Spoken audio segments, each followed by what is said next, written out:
Kimberly Ryder mengungkapkan tidak trauma kembali ke rumah di Bali meski pernah mengalami KDRT di sana, menunjukkan proses penyembuhan yang kompleks.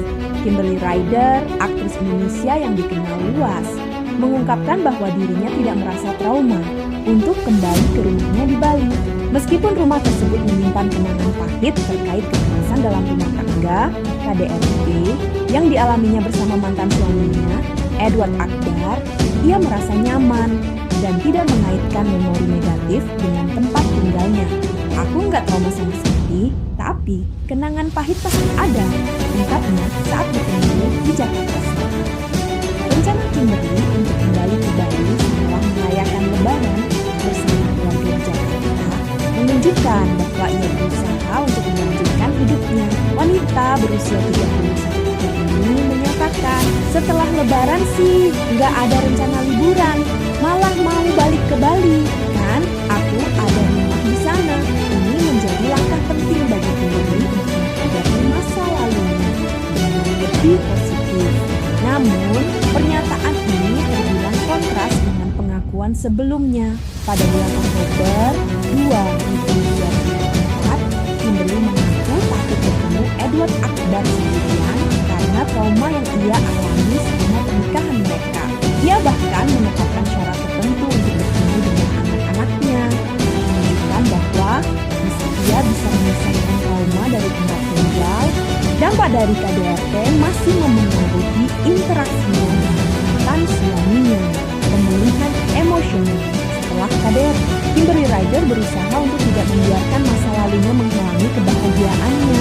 Ia mengakui bahwa meski ada kenangan pahit, ia merasa nyaman di rumah di Bali. Aku masih nyaman di rumah itu walaupun banyak memori yang berada di mana GTU. Cuma masih nyaman, aku tidak nempel memori itu ke rumah, jelasnya. Ini menunjukkan bahwa proses penyembuhan yang dialaminya sangat kompleks. Setelah bercerai dari Edward Akbar, Kimberly memberikan sinyal bahwa dirinya sudah menemukan kebahagiaan baru. Ia tetap menjaga penampilan dan kecantikan yang menjadi salah satu cara untuk menunjukkan bahwa ia telah move on. Kalau tambah cantik, ya dari dalam diri kali ya. Aku berusaha bahagia aja setelah semua terjadi. Yang jelas, aku lebih bebas buat ngapain aja, ujarnya. Proses pemulihan ini tidak hanya tentang mengatasi trauma, tetapi juga tentang bagaimana Kimberly membangun kembali kehidupannya. Ia berusaha untuk tidak membiarkan masa lalu mendikte masa depannya dan berfokus pada kebahagiaan yang lebih besar. Kriteria pasangan di masa depan. Kimberly juga mengungkapkan bahwa trauma masa lalu mempengaruhi kriteria pasangan hidupnya di masa depan. Ia kini lebih selektif dalam memilih pasangan dan mencari seseorang yang memiliki karakter berbeda dari mantan suaminya.